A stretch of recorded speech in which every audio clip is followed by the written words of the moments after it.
Bom, irmãos, nós hoje vamos ler muitos textos.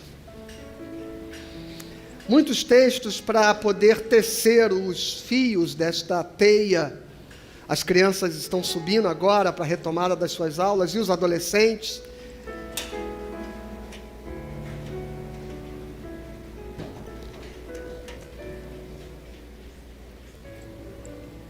Nós vamos tecer por 3 fios uma teia que possa ancorar a palavra que Deus preparou para os nossos corações hoje, aqui nesta manhã.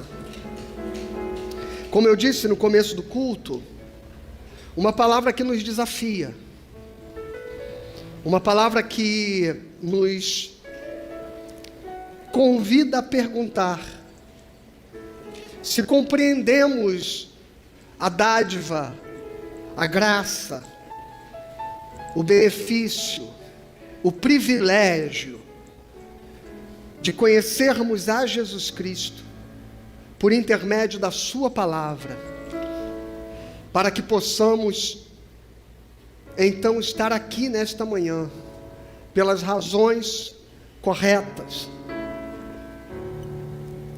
a respeito do nosso relacionamento com o nosso Salvador. E este privilégio, irmãos, é algo tão sublime, que o apóstolo Paulo disse, certa ocasião,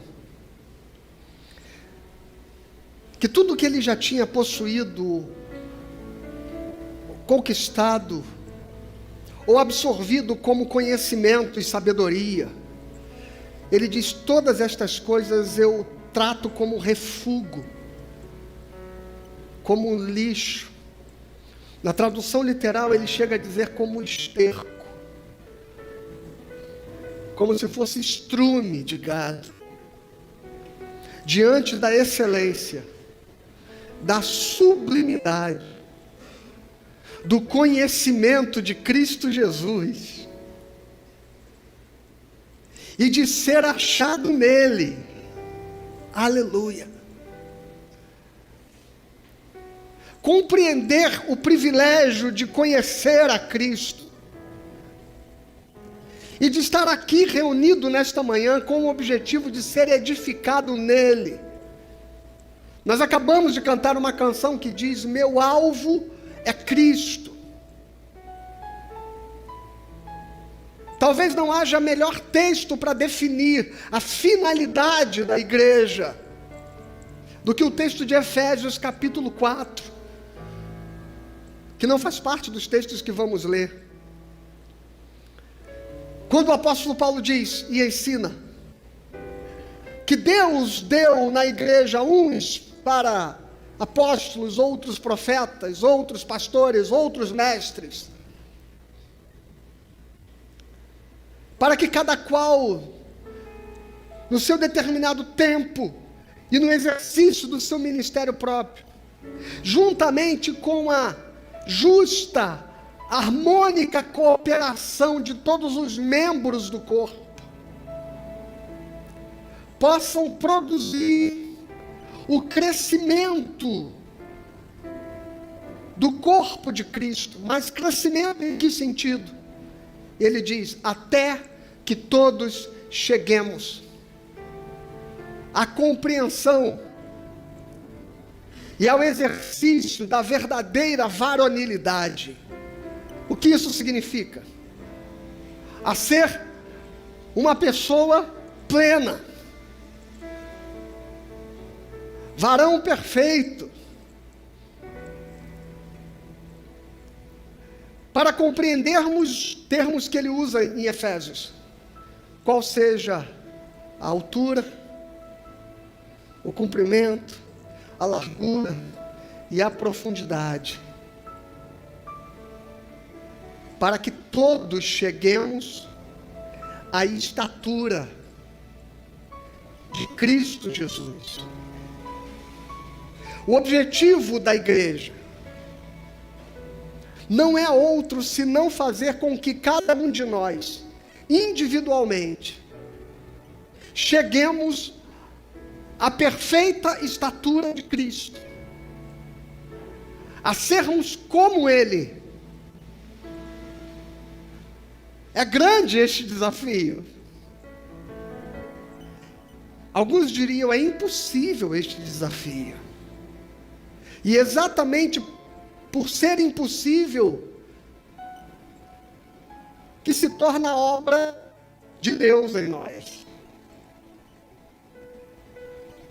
Porque certa vez, quando Jesus fala a respeito daquilo que precisa mudar no nosso coração para sermos salvos, os discípulos, perplexos com a radicalidade da mensagem de Jesus Cristo, disse: mestre, se for desse jeito, nenhum homem poderá se salvar.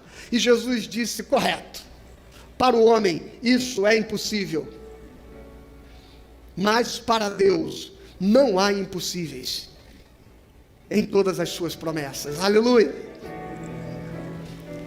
Então o motivo de nós estarmos aqui, irmãos, não é você ser curado, ainda que Deus cure. Não é você ser abençoado, ainda que Deus abençoe. Não é você sair daqui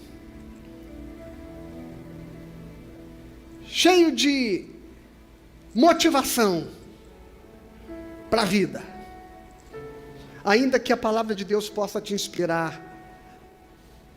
O objetivo de nós estarmos aqui é que você saia daqui todos os dias mais parecido com Cristo. O papel da igreja é formar discípulos de Jesus, seguidores de Jesus. A igreja não é um lugar para vender bênçãos, para vender vitória, para vender soluções.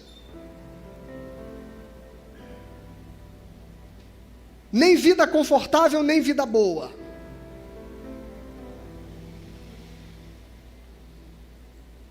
A igreja é o local que nós entendemos onde, pelo aprendizado, pela cooperação, pela ajuda mútua, nós vamos edificando a nossa fé, nós vamos nos fortalecendo, nós vamos compartilhando experiências com Deus, que vão firmando os pés de cada um de nós em Cristo, para que nós possamos atingir o nosso alvo, que é Jesus, a nossa soberana vocação. Esta é a finalidade principal da igreja.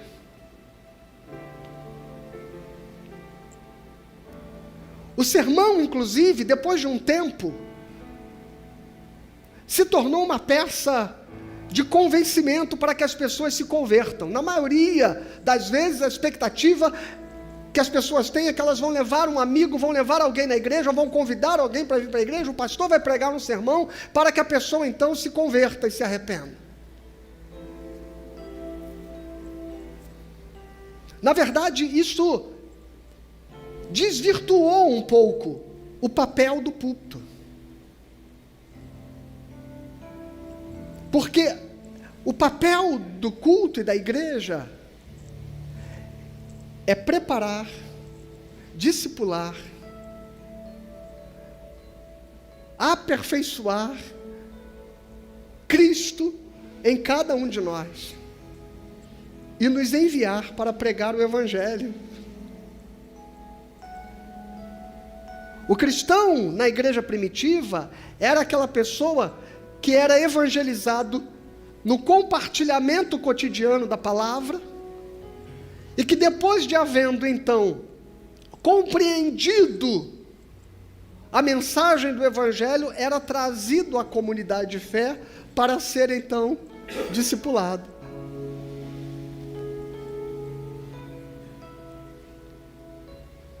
Se a gente não entender o motivo de estarmos aqui, que é para que nós possamos aperfeiçoar a experiência de Cristo em nós e nos tornarmos mais parecidos com Ele.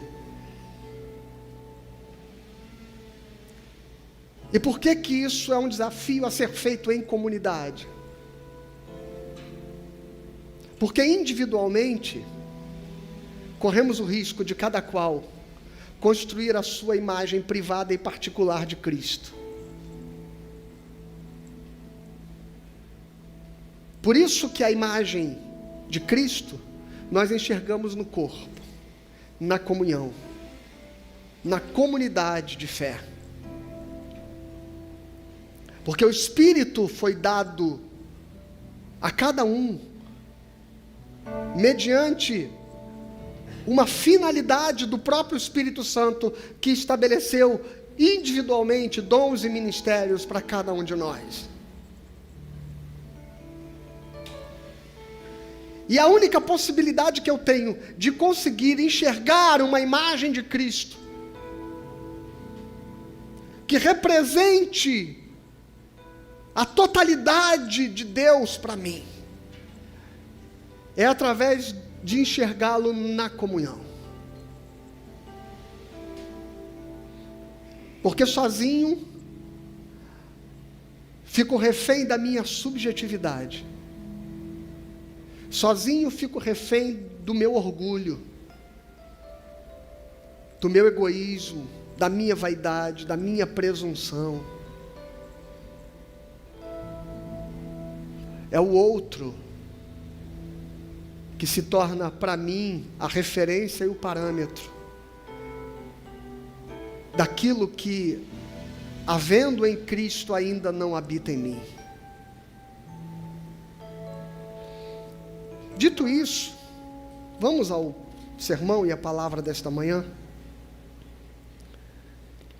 Eu quero convidar você a não abrir um texto específico. Eu vou começar falando e depois nós vamos ler muitos textos.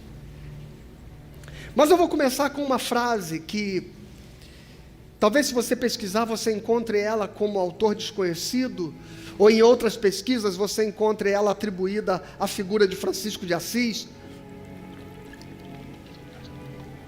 Mas certamente esta frase aponta para uma experiência franciscana de Francisco de Assis, a partir de uma história conhecida, quando ele sai para evangelizar e chama os seus seguidores, seus alunos, seus discípulos, para evangelizar na cidade. E depois de passar um dia inteiro na cidade, falando, convivendo, se relacionando com as pessoas, ao se retirarem no final da tarde, um dos seus discípulos pergunta: mestre, o senhor nos chamou para virmos à cidade evangelizar, pregar o evangelho. Passamos o dia, falamos com as pessoas, conversamos com o padeiro, com o marceneiro, com as pessoas na rua. E em nenhum momento o senhor fez um sermão ou fizemos uma pregação. Francisco teria dito: se ao passarmos o dia nos relacionando e convivendo com as pessoas, nós não as evangelizamos, então é melhor que não digamos nada mesmo. Esta experiência, essa história foi traduzida numa frase que é atribuída a ele, mas talvez não seja propriamente dele, mas que traduz essa experiência. Francisco teria dito: pregue o evangelho em todo o tempo, e se necessário, use as palavras. Eu vou repetir: pregue o evangelho em todo o tempo, e se necessário, use as palavras. Irmãos, nós vivemos um tempo onde a experiência religiosa, ela tem a pretensão, melhor dizendo, a experiência religiosa busca ou acredita que ela tem um meio, um método, um modo de levar as pessoas à salvação. E talvez por isso chame-se isso de religião, que vem da palavra grega religare, que significa religar. Jesus não fundou uma religião. Jesus deixou uma igreja, mas não uma religião. E há uma diferença muito grande entre a igreja de Cristo e a religião, que depois, no século IV, se institucionalizou a partir de Constantino, e que formou aquilo que nós passamos a conhecer como cristianismo. Os cristãos, por exemplo, nem eram chamados assim logo de começo. O livro de Atos dos Apóstolos diz que pela primeira vez em Antioquia, passaram a designar os seguidores de Jesus como cristãos. Mas ao longo do livro de Atos dos Apóstolos, você vai encontrar os cristãos sendo citados como os do caminho. Veja, os do caminho. A experiência de Cristo era uma experiência do caminho, era uma experiência da vida. Era uma experiência da comunhão que se construía em torno da fé, em torno da afinidade da fé, do desejo mútuo, do compartilhamento dessa experiência e do aprendizado dessa experiência.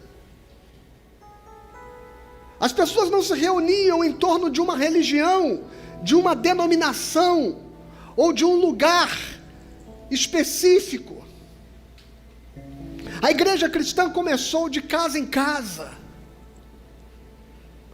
Não é assim que ela é relatada em Atos capítulo 2? E de casa em casa eles partiam o pão. O cristianismo era sobretudo convivência, e desejo de convivência, e desejo de comunhão.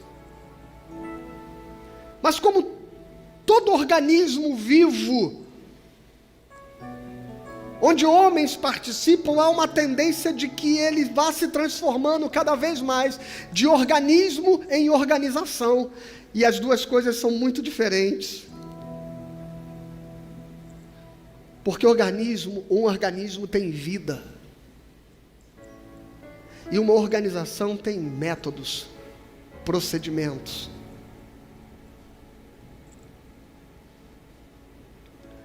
E o cristianismo se evocou a religião por excelência.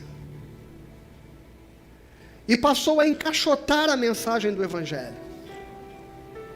E nós crescemos dentro de um conceito de que salvação está relacionada à manifestação e confissão de um cristianismo nominal.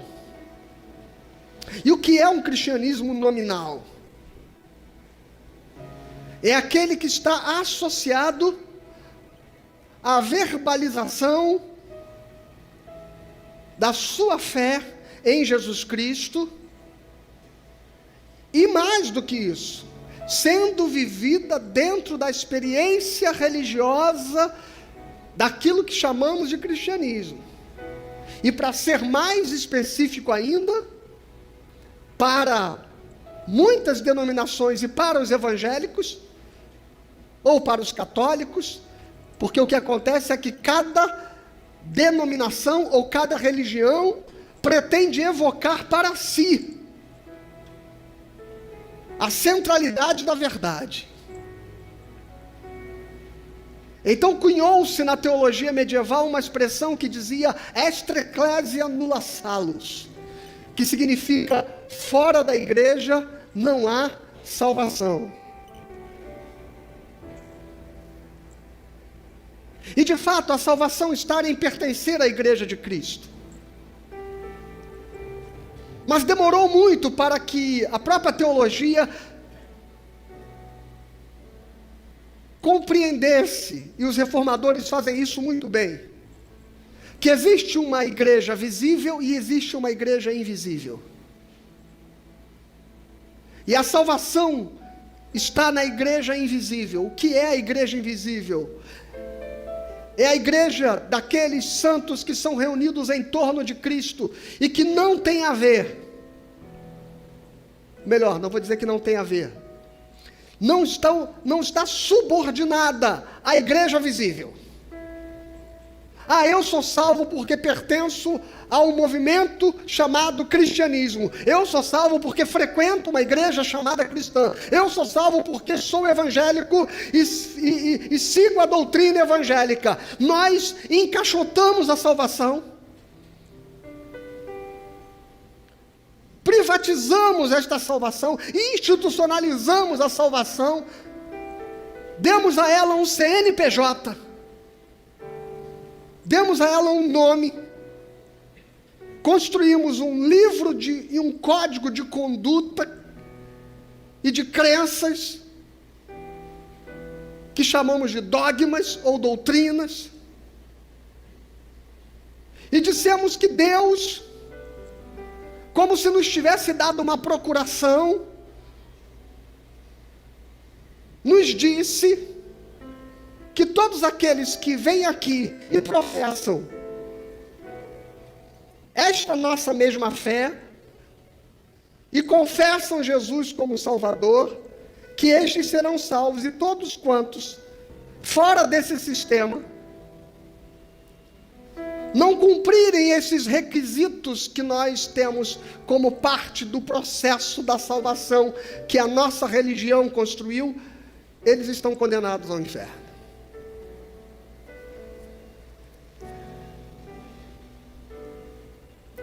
O primeiro fio de teia que eu quero traçar com você começa em Romanos capítulo 10.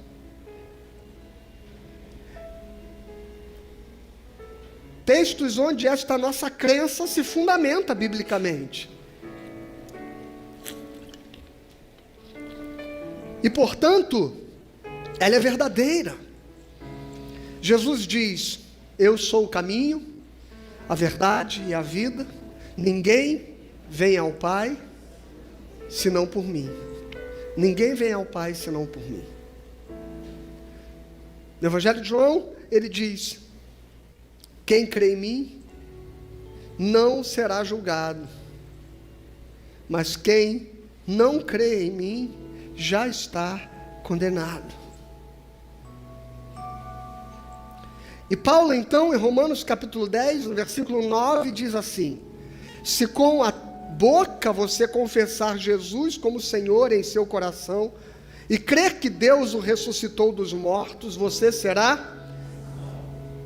Porque com o coração se crê para a justiça e com a boca se confessa para a salvação, pois a Escritura diz: todo aquele que nele crê não será envergonhado, porque não há distinção entre judeu e grego, uma vez que o mesmo é o Senhor de todos, rico para com todos os que o invocam, porque todo aquele que invocar o nome do Senhor será salvo. Então nós temos aqui um texto bíblico inequívoco de que aquele que crer com o coração e confessa com a boca Jesus Cristo como o seu Senhor, este será salvo. E em Marcos capítulo 16, no versículo 15, Jesus dá uma ordem, é o grande comissionamento dos discípulos, e ele diz assim: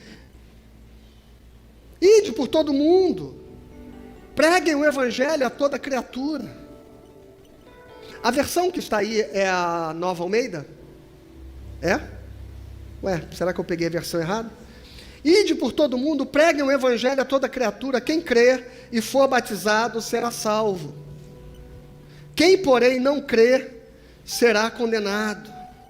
Estes sinais acompanharão aqueles que creem. Em meu nome expulsarão demônios, falarão novas línguas, pegarão em serpentes, e se beberem alguma coisa mortífera não lhes fará mal. Se impuserem as mãos sobre enfermos, eles ficarão curados. Então Jesus está aqui, lemos Paulo, agora estamos lendo o Evangelho. Jesus está dizendo: quem crer e for batizado será salvo. Então nós estamos relacionando como parte daquilo que Jesus apresenta como sendo o modo de se salvar, o crer e o ser batizado, que é a profissão pública da sua fé nele. Amém? Mateus capítulo 28, versículo 18, a versão de Mateus desta grande comissão de Jesus, diz assim: Jesus, aproximando-se, falou-lhes, dizendo: toda autoridade me foi dada no céu e na terra. Ide, portanto, fazei discípulos de todas as nações. Olha aqui, batizando-os em nome do Pai, e do Filho, e do Espírito Santo, ensinando-os a guardar todas as coisas que vos tenho ordenado, e eis que eu estou convosco todos os dias, até a consumação do século. Então, mais uma vez, Jesus está dizendo que o nosso objetivo é pregar o Evangelho, fazer discípulos, e que eles sejam, então, batizados. Então, veja, é claro e óbvio, e está objetivo aqui diante de nós no texto, que a mensagem do Evangelho estabelece a igreja como comunidade, como sendo o lugar onde nós expressamos, declaramos e confessamos a nossa fé em Jesus. Paulo diz, crer com o coração e confessar com a sua boca. Jesus está dizendo, crer e ser batizado, que o batismo é exatamente a expressão pública desta confissão de fé. Então significa que o Evangelho está nos dizendo que a salvação, ela chega até nós por intermédio da obra de Deus em nós, que nos leva a crer, e havendo crido, nós confessamos então esta fé. Então é fácil, a partir desses versos especialmente, a gente dizer que a obra salvadora do Evangelho, e o fato de ser um cristão confesso, se estabelece como meio, critério, melhor, meio não, como critério, como evidência da obra da salvação em nós. Correto? É isso que o texto está mostrando.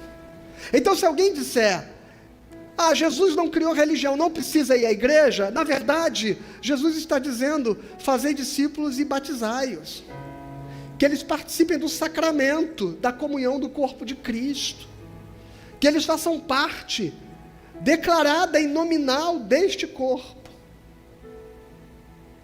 Entretanto, irmãos, o segundo fio da teia dessa nossa construção aqui hoje, passa por um texto de Tiago, que vai começar a perguntar a nós,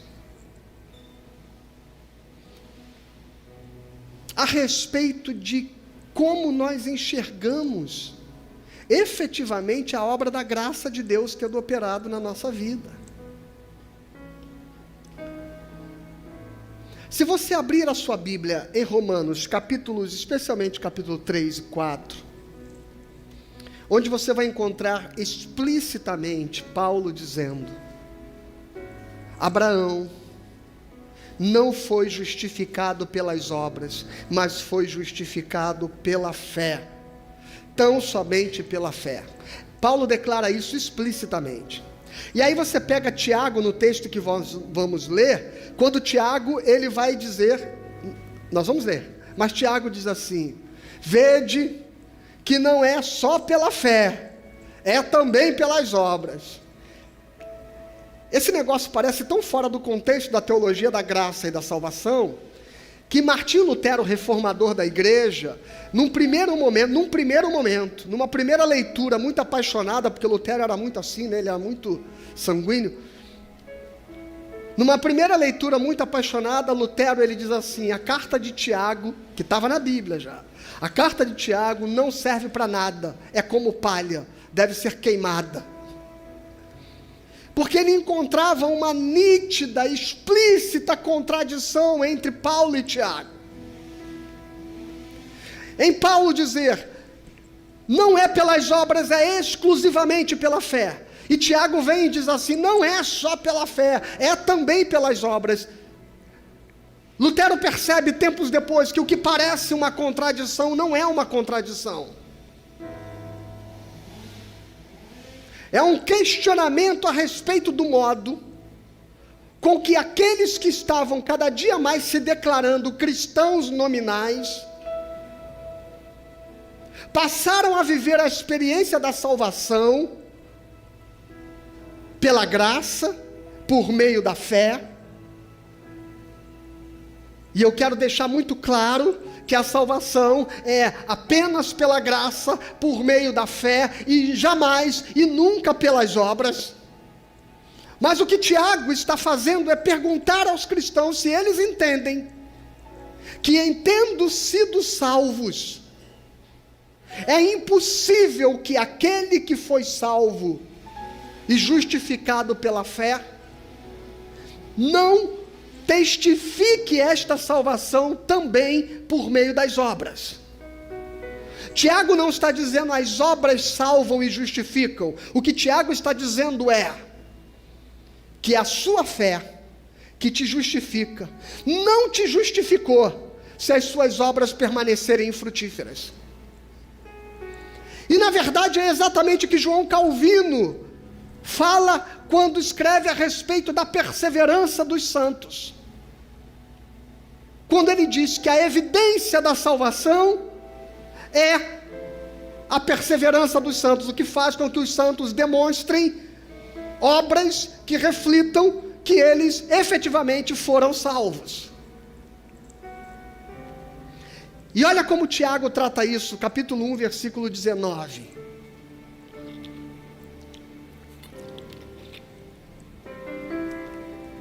Vocês sabem estas coisas, meus amados irmãos. Cada um esteja pronto para ouvir, mas seja tardio para falar, tardio para ficar irado, porque a ira humana não produz a justiça de Deus. Portanto, deixando toda impureza e acúmulo de maldade, acolham com mansidão a palavra implantada em vocês, a qual é poderosa para salvá-los. Sejam praticantes da palavra e não somente ouvintes, enganando vocês mesmos. Porque se alguém é ouvinte da palavra e não praticante, assemelha-se àquele que contempla o seu rosto natural no espelho, pois contempla a si mesmo, se retira e logo esquece como era a sua aparência. Mas aquele que atenta bem para a lei perfeita, a lei da liberdade, e nela persevera, olha a perseverança dos santos, não sendo ouvinte que logo se esquece, mas operoso praticante, esse será bem-aventurado no que realizar. Olha o verso 26. Se alguém supõe ser religioso, mas não refreia a sua língua, está enganando a si mesmo. E sua religião é vã. A religião pura e sem mácula para com o nosso Deus e Pai é essa: ser batizado, ir à igreja, frequentar os cultos, declarar-se cristão, ser dizimista e participar da ceia. É isso que está escrito?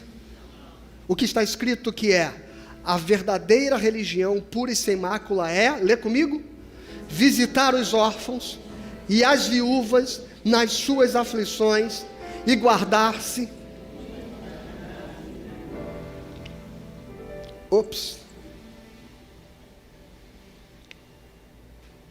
Quem crer e for batizado será salvo. Se crer com o seu coração e confessar com a sua boca que Jesus é o Senhor, será salvo.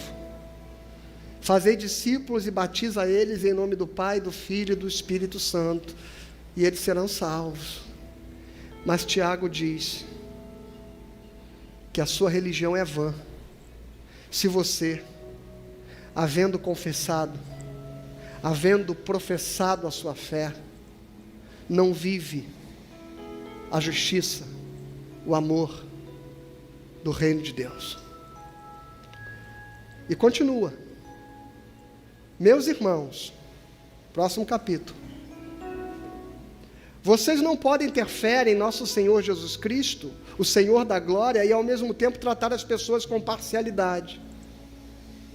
Porque se entrar na sinagoga de vocês um homem com anéis de ouro nos dedos, vestindo roupa luxuosa, e entrar também um pobre mal vestido, e vocês derem um tratamento especial ao que está vestido com a roupa luxuosa, dizendo: você sente aqui no lugar de honra, e disserem ao pobre: você fica em pé, ou sente-se ali, debaixo do estrado dos meus pés, será que vocês não estão fazendo distinção entre vocês mesmos e julgando as pessoas com critérios errados?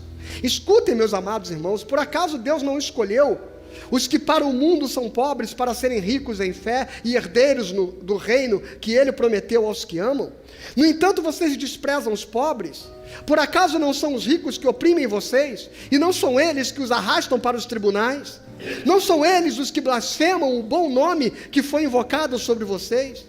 Se vocês de fato observam a lei do reino conforme esta escritura, ame o seu próximo como a si mesmo, fazem bem. Se no entanto vocês tratam as pessoas com parcialidade, vocês cometem pecado, sendo condenados pela lei como transgressores. Pois quem guarda toda a lei, mas tropeça em um só ponto, se torna culpado de todos, porque aquele que disse não cometa adultério, também ordenou não mate. Ora, se você não comete adultério, porém mata, acaba sendo transgressor da lei. Tiago está dando um exemplo de que não adianta você dizer que cumpre apenas uma parte do que significa ser cristão. Assim falem e vivam como pessoas que serão julgadas pela lei da liberdade, porque o juízo é sem misericórdia sobre os que sobre o que não usou de misericórdia. A misericórdia triunfa sobre o juízo. Aí a coisa vai ficando estreita, que é onde Tiago pega pesado. Quando ele diz a partir do verso 14, meus irmãos, qual é o proveito se alguém disser que tem fé? Ops! Então veja, se creres com o teu coração e confessar com a sua boca, será? Tiago então diz, qual é o proveito se alguém disser que tem fé, mas não tiver as obras?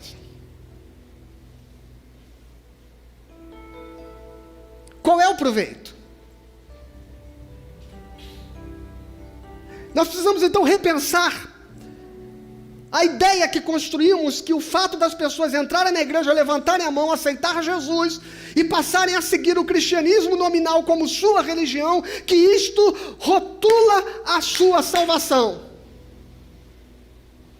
Qual é o proveito de confessar sem que isso se expresse nas obras? Será que essa fé pode salvá-lo?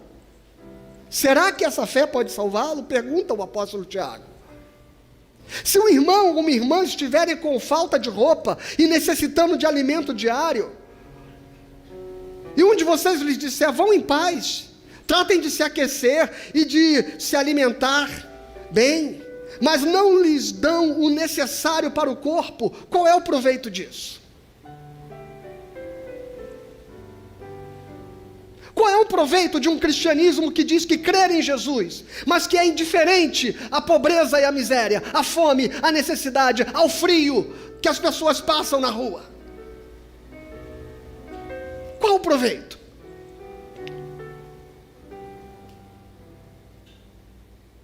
Qual o proveito de um cristianismo que cada vez mais trata as pessoas pelo status financeiro delas?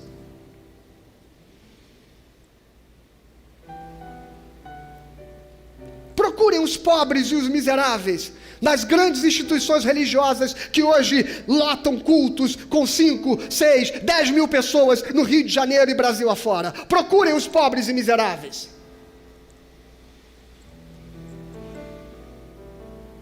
Procurem os simples, exercendo funções ou ministérios. Procurem os simples, os pobres, nos lugares de destaque. Não é disso que Tiago está falando ou não? E ele diz mais.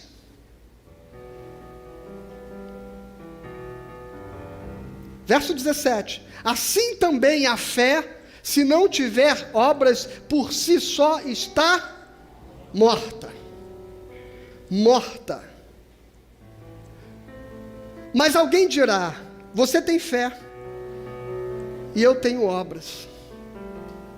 Mostre-me essa sua fé sem obras, e eu com as obras lhe mostrarei a minha fé. Tiago está começando a abrir uma discussão, que começa a abrir a janela da terceira teia, do terceiro fio da nossa teia. Porque Tiago está dizendo que tem gente que professa a fé, e tem gente que professa em obras. E ele diz, tem como você me mostrar em obras a fé que você professa?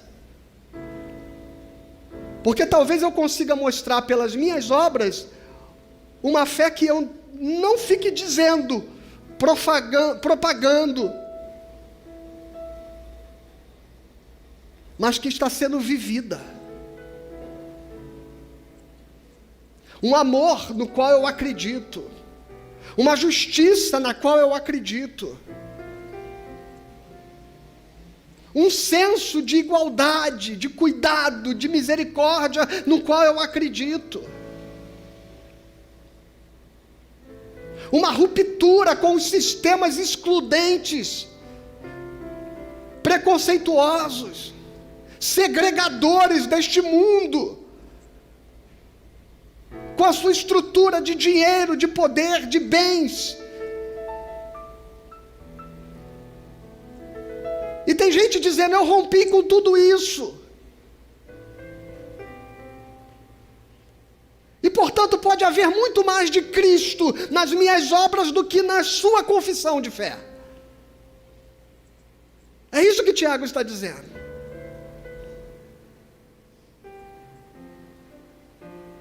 E talvez tenha sido isso que Francisco de Assis disse: pregue o Evangelho, e se necessário use palavras. E Tiago continua, versículo 19: você crê que Deus é um só? Faz muito bem, até os demônios creem e tremem. Seu tolo, você quer ter certeza de que a fé sem obras é inútil? Então vamos lá, eu vou explicar, diz Tiago. Por acaso não foi pelas obras que Abraão, nosso pai, foi justificado? É aqui que parece a crise dele com Paulo, quando ofereceu o seu filho Isaque sobre o altar. Você percebe que a fé operava juntamente com as suas obras e que foi pelas obras que a fé se consumou. Então entenda, para que a gente não distorça Tiago de forma precipitada como Lutero fez.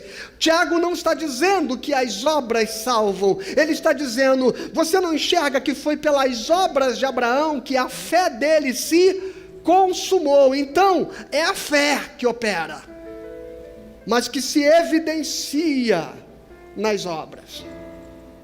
É a fé que salva, mas que se evidencia numa mudança de comportamento. É a fé que salva, mas que se evidencia no amor ao próximo. É a fé que salva, mas que se evidencia no cumprimento da lei. Que lei? Toda lei. Pastor, de que preceitos se constitui toda a lei? Bom, se a gente for pegar, por exemplo, os preceitos judaicos, são 613 preceitos a serem cumpridos. Se a gente quiser um resumo, a gente fica nos 10 mandamentos.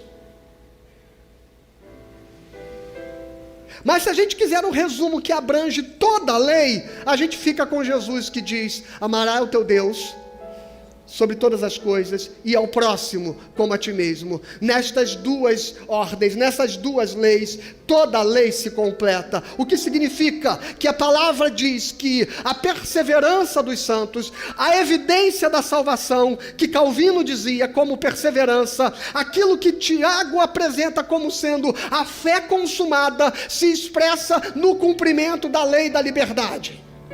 E esta lei, para que a gente não tenha que ficar tentando fazer um compêndio de coisas, se resume em duas apenas: ama a Deus como acima de todas as coisas, e ao próximo como a ti mesmo. Se as evidências deste cumprimento da lei não estão manifestas na sua fé, a sua religião é vã.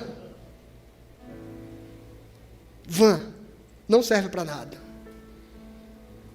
E aí ele diz no verso 23, e se cumpriu a escritura que diz: Abraão creu em Deus, e isso lhe foi imputado, atribuído para a justiça. Ele foi chamado amigo de Deus. Assim vocês percebem que uma pessoa é justificada aqui que parece que Tiago tropeça, é justificada pelas obras, e não somente pela fé. De igual modo, será que não foi também pelas obras que a prostituta Raabe foi justificada quando acolheu os emissários e os fez partir por outro caminho? Porque assim como o corpo sem espírito é morto, assim também a fé sem obras é morta. Eu poderia resumir esse texto todo numa frase que eu ouvi há muito tempo e nunca mais esqueci: ninguém será salvo pelas obras. Repete comigo: ninguém será salvo. Segunda parte da frase: mas sem as obras ninguém se salvará. Repete, mas sem as obras ninguém. Passa o final de semana, a semana e o resto do tempo da quaresma tentando entender isso. Ninguém será salvo pelas obras, mas sem as obras ninguém. Por quê? Porque se a salvação não produz fruto, e Jesus diz: pelos frutos os conhecereis. Pelos frutos, não é pelo que eles falam. Aliás, Jesus fala isso quando ele está falando a respeito de muitos pregadores e pregações, igrejas, sistemas religiosos que se apresentam falando dele. E ele chama de falsos. Ele diz assim: não é pelo que eles pregam, não é pelo que eles dizem, não é pela mensagem que professam. Pelos frutos os conhecereis. Como se conhece um cristão?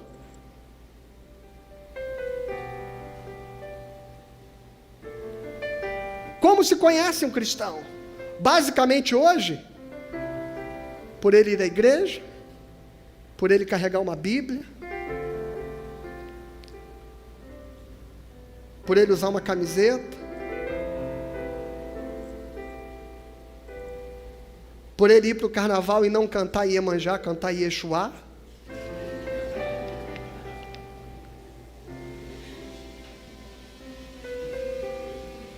É assim que se conhece um cristão? Jesus diz: pelos frutos os conhecereis. É isso que Tiago está dizendo.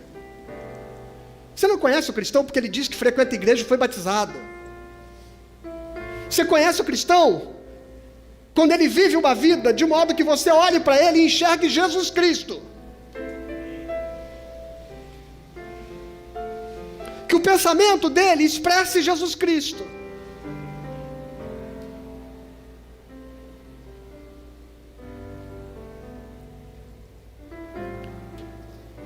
E aí nós vamos para o terceiro fio da nossa teia,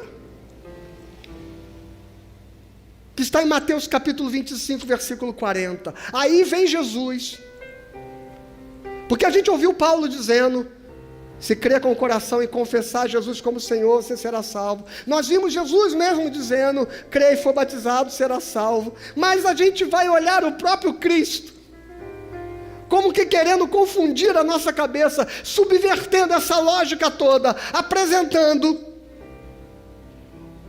uma expressão de salvação que não passa por esse caixotinho religioso que a gente criou.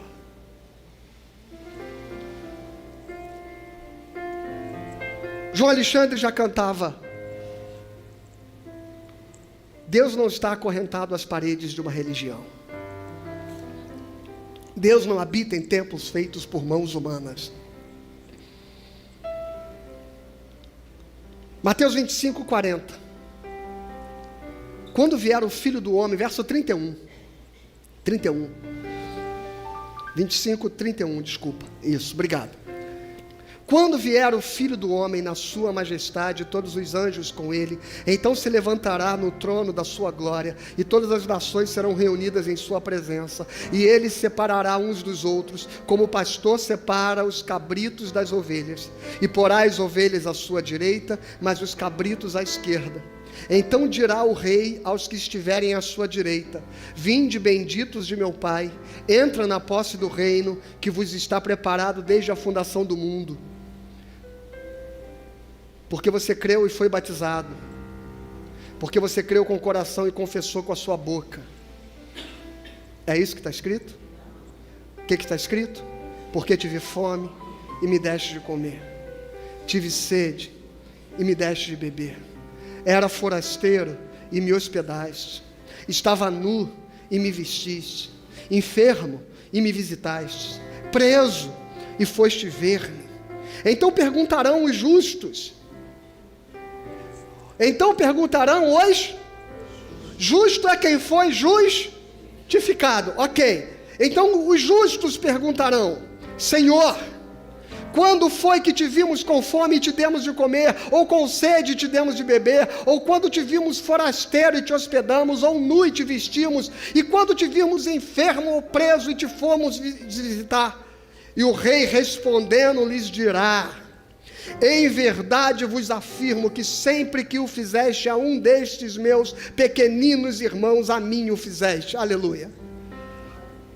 E então o rei dirá também aos que estiverem à sua esquerda: apartai-vos de mim, malditos, para o fogo eterno, preparado para o diabo e seus anjos, porque tive fome e não me deste de comer, tive sede e não me deste de beber, sendo forasteiro, não me hospedastes, estando nu, não me vestistes, achando-me enfermo e preso, não fostes ver-me. E eles lhe perguntarão: Senhor, quando foi que te vimos com fome, com sede, forasteiro, nu, enfermo ou preso, e não te assistimos? Então eles responderá: em verdade vos digo, sempre que o deixaste de fazer a um destes mais pequeninos, a mim o deixaste de fazer. E irão estes para o castigo eterno, porém os justos para a vida eterna. Amém? Qual o critério de Jesus? É ser cristão nominal? É frequentar a igreja? É confessar Jesus como Senhor? É ser batizado? É esse o critério de Jesus? Qual é o critério de Jesus? Tive fome e me deste de comer.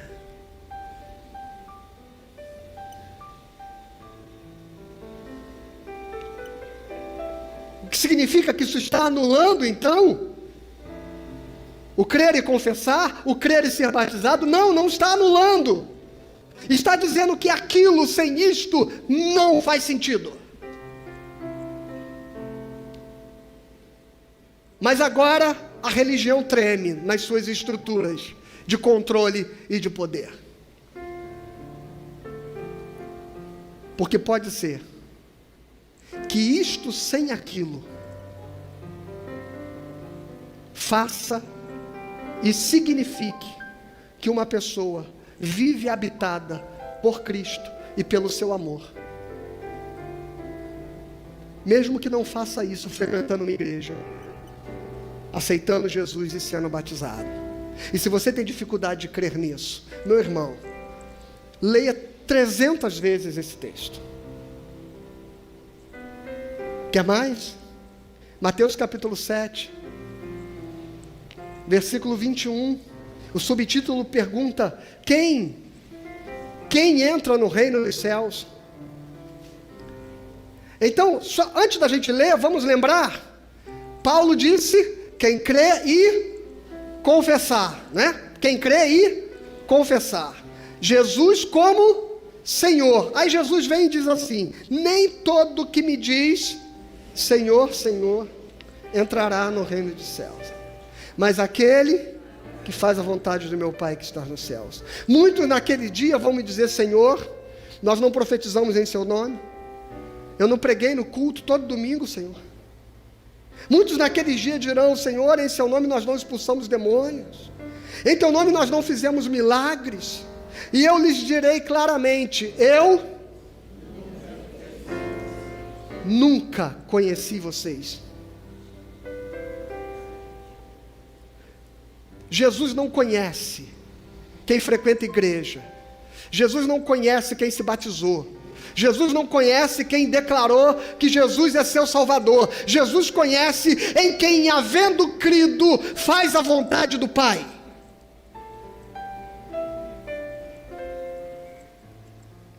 Não vos conheço, nunca vos conheci. Afastem-se de mim, vocês que praticam o mal.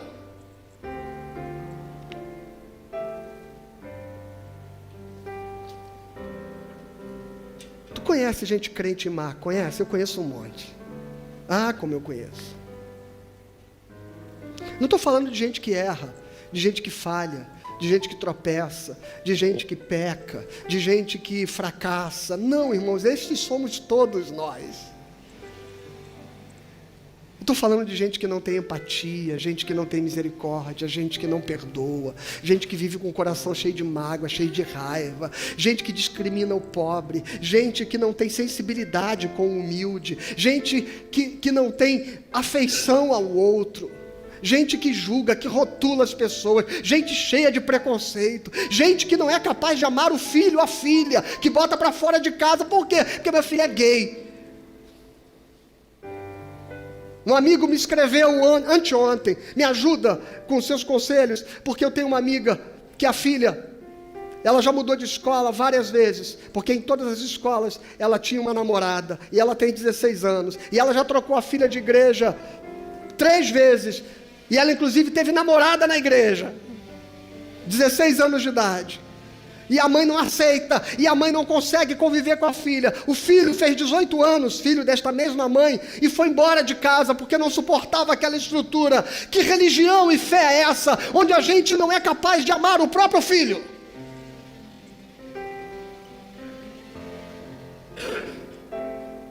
E faz isso em nome de Deus ainda. Pastor, então não tem problema? Não estou falando da homossexualidade, eu estou falando do seu filho, do meu filho, dos nossos filhos. De amar, de ficar ao lado, não importa.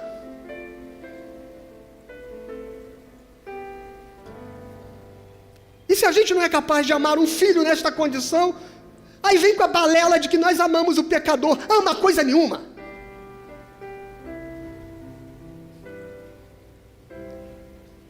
Não amamos o pecado.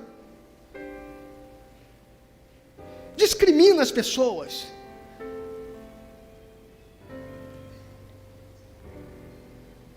Então, pastor, não é confessar, não é frequentar a igreja? Não, não é. E o susto que nós vamos levar, ontem, eu faço parte de um grupo presbiteriano que tem mais de, 100 mil pessoas, Brasil afora.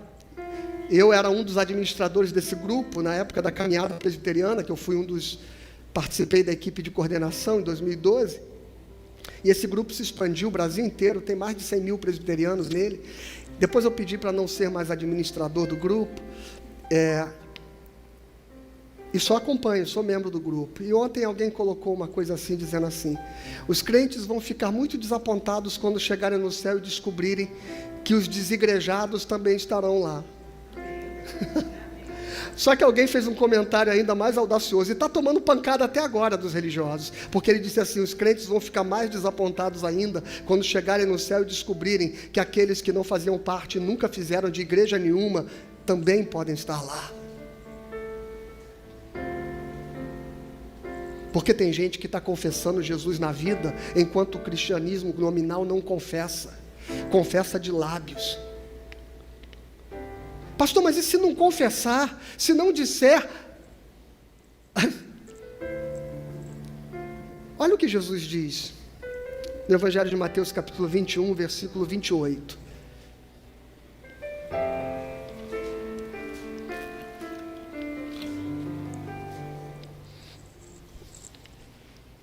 O que vocês acham? Um homem tinha 2 filhos. Chegando-se ao primeiro, disse: filho, vai hoje trabalhar na vinha. E ele respondeu? Não confessou. Disse não. Não aceitou Jesus, ele. Não aceitou Jesus. Não frequentou a igreja, ele. E aí Jesus continua dizendo: mas depois, arrependido, foi. Dirigindo-se ao outro filho, o pai disse a mesma coisa. E ele respondeu: sim, Senhor, mas qual dos 2 fez a vontade do Pai? Quem confessou e não fez, ou quem não confessou e fez? Porque eu estou associando esse texto a Mateus capítulo 7, quando Jesus diz, não é quem diz Senhor, Senhor, mas quem faz a vontade do meu Pai. E agora em Mateus 21, Jesus propõe outra parábola dizendo, quem é que faz a vontade do Pai? Quem confessa e não faz, ou quem não confessa e faz? Então, meu irmão, se prepare, porque pode ser que os céus estejam repletos de gente que você nunca viu falar o nome de Jesus como religião, mas que vive Jesus Cristo na vida, e pelo amor de Deus foi transformado, atingido e mudado. É difícil para o religioso entender isso. E se você tem dificuldade, é possível que você diga assim, beleza, então não preciso mais vir à igreja. E se esta for a sua convicção e essa constatação que você faz, então talvez você nunca tenha entendido por que você está aqui. Porque nós temos um privilégio, irmãos, que nós não apenas vivemos uma vida obedecendo uma ética do amor, mas nós conhecemos o amor em pessoa e podemos nos relacionar com Ele, confessar Jesus, conhecê-lo e sabê-lo como nosso Salvador. É um privilégio que muitos não têm, e eu e você temos. Participar desta comunhão, participar do cuidado, do relacionamento, da oração e sentir Ele presente todos os dias na nossa vida. Este é um privilégio único. Não importa se os céus não existissem, se o inferno se apagasse, eu estaria aqui, porque eu estou aqui porque eu amo Jesus.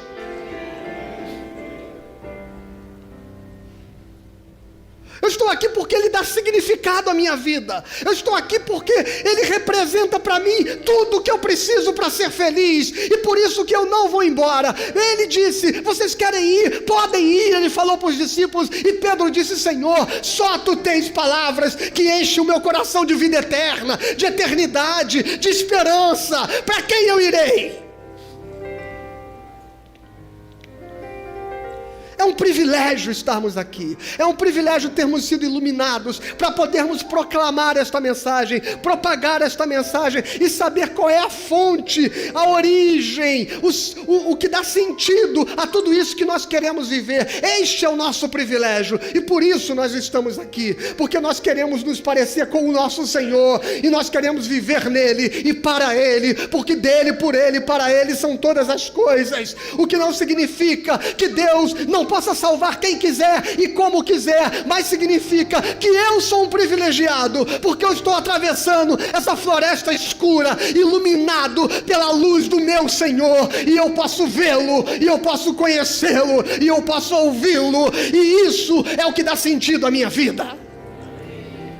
Mas se você está aqui porque alguém disse que é esse pacote religioso, que é você frequentar isso, que é jogar água na sua cabeça, ou mergulhar você na água, que é comer do pão e do vinho, e frequentar um culto dominical, que isso é que te salva, então desculpe, pode ir mesmo, porque você não entendeu o que significa amar Jesus e se saber amado por Ele.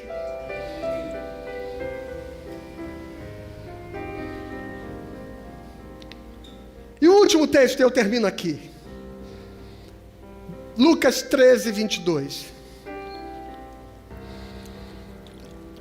Passava Jesus por cidades e aldeias, ensinando e caminhando para Jerusalém. E alguém lhe perguntou, Senhor, são poucos os que são salvos? E ele respondeu, esforçai-vos para entrar pela porta estreita. Pois eu vos digo que muitos procurarão entrar e não poderão. Quando o dono da casa tiver levantado e fechado a porta, e vós do lado de fora começardes a bater, dizendo, Senhor, abra-nos a porta, Ele vos responderá, não sei de onde sois. E então direis, comíamos e bebíamos em tua presença, ensinavas em nossas ruas, e Ele vos dirá, não sei de onde vós sois. Apartai-vos de mim, vós todos os que praticais iniquidade. Ali haverá choro e ranger de dentes, quando virdes no reino de Deus Abraão, Isaque, Jacó e todos os profetas, mas vós lançados fora. Lê o 29 comigo em voz alta. Muitos virão do Oriente e do ocidente, do norte, do sul, e tomarão lugares à mesa no reino de Deus. Contudo, há últimos que virão a ser primeiros, e primeiros. Jesus radicaliza essa afirmação em outro evangelho quando ele diz: as prostitutas vão entrar antes de vocês, os publicanos vão entrar antes de vocês. E aqui ele diz: gente que virá do Oriente, gente que virá do Ocidente, gente que virá do Norte, gente que virá do Sul. Eu tenho uma novidade para você, meu irmão. O amor de Deus é maior, é muito maior do que esse ranço evangélico que acha que Deus vai salvar um povinho que faz parte de uma denominação, de um segmento religioso, que Deus vai salvar um grupinho de gente do Ocidente, de uma fé ocidental, de uma fé exclusivamente ocidental. Deus vai salvar gente do Oriente, do Ocidente, do Norte e do Sul, por meios que não sabemos, por um amor que não conhecemos, por uma misericórdia que não entendemos. Aleluia por isso. O que eu louvo é porque eu tenho o privilégio de, para além de saber que Ele me salvará, Ele também me ajuda desde hoje e de agora a viver os céus e a sua presença na minha vida. Aleluia.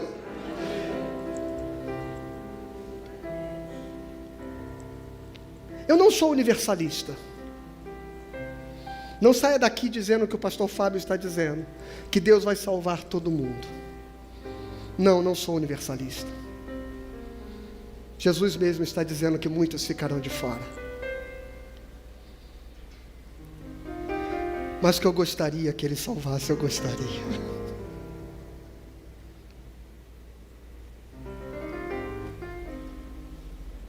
O religioso se sacode, se debate com esta afirmação, porque para ele não é justo. Para ele não é justo que ele tenha começado a trabalhar na lavoura às 6 horas da manhã e no final do dia o Senhor da lavoura decida pagar para alguém que não se esforçou tanto quanto ele o mesmo salário. Parábola de Jesus, não é verdade? Para o religioso não é justo que ele frequente igreja, que ele ore, que ele se dedique, que ele aplique-se em disciplinas espirituais e Deus salve alguém que nunca pisou na igreja e nunca se esforçou como ele. É porque, trouxinha, se isso para você é sacrifício, é perda, é cansaço, você nunca amou Jesus.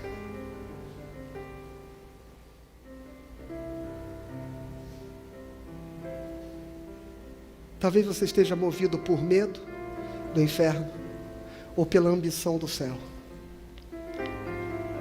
Bom mesmo é ser como Teresa d'Ávila, conhecida como Santa Teresinha, que dizia: não é o inferno tão terrível, Senhor, que me move para te temer, nem o céu prometido que me move para te amar. O que me move é o teu amor por mim, o teu amor revelado na cruz. E este amor me move de tal maneira que ainda que não houvesse o céu, eu te amaria. E ainda que não houvesse o inferno, eu te temeria. Eu espero ver você de novo domingo que vem, ou terça-feira. Porque este lugar não é para quem acha que tem que vir aqui para ser salvo. Este lugar é para quem conhece e ama Jesus e quer viver na comunhão da sua presença todos os dias. Mas para de querer olhar as pessoas que muitas vezes lá fora são melhores do que nós, nas suas práticas, na sua vida, no seu amor, nas suas relações, nos seus afetos, na sua misericórdia, no seu perdão, na sua justiça, na sua ética. E a gente fica dizendo que nós vamos para o céu porque a gente confessou, e eles vão para o inferno porque não confessaram. Porque a gente leu alguns textos aqui onde Jesus diz que a gente corre risco de a gente te ouvir: nunca vos conheci. Não importa o quanto você já tenha dito Senhor, Senhor. Feche seus olhos.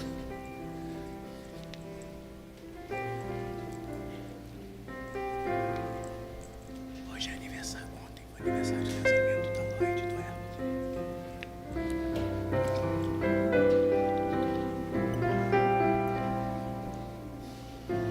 Pai, em nome de Jesus,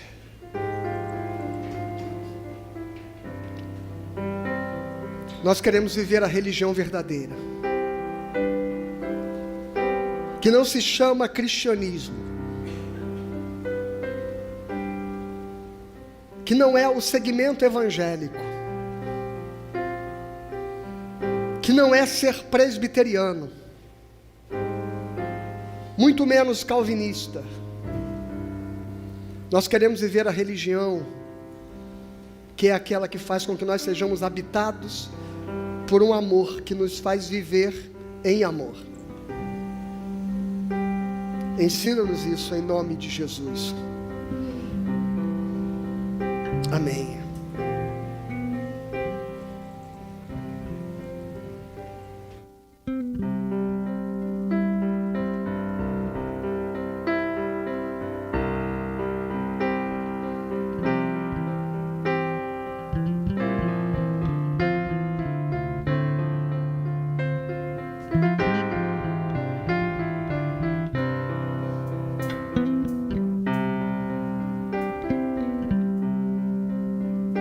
Quando eu olho pra mim mesmo, ó quão falho ainda sou.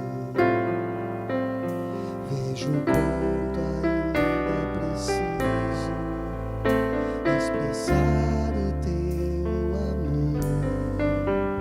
Vejo o quanto ainda preciso expressar a ti, Senhor. Quero olhar com os teus olhos os que estão ao meu redor. Quero aprender a servi-los, porque dar é bem melhor. Quero aprender a servi-los, porque dar é bem melhor.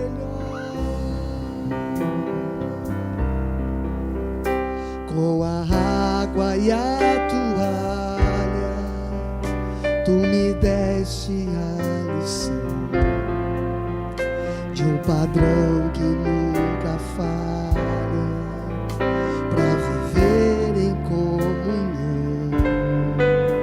São nas pequeninas coisas que eu expresso a ti, Jesus. São nas pequeninas coisas que irradio a tua luz.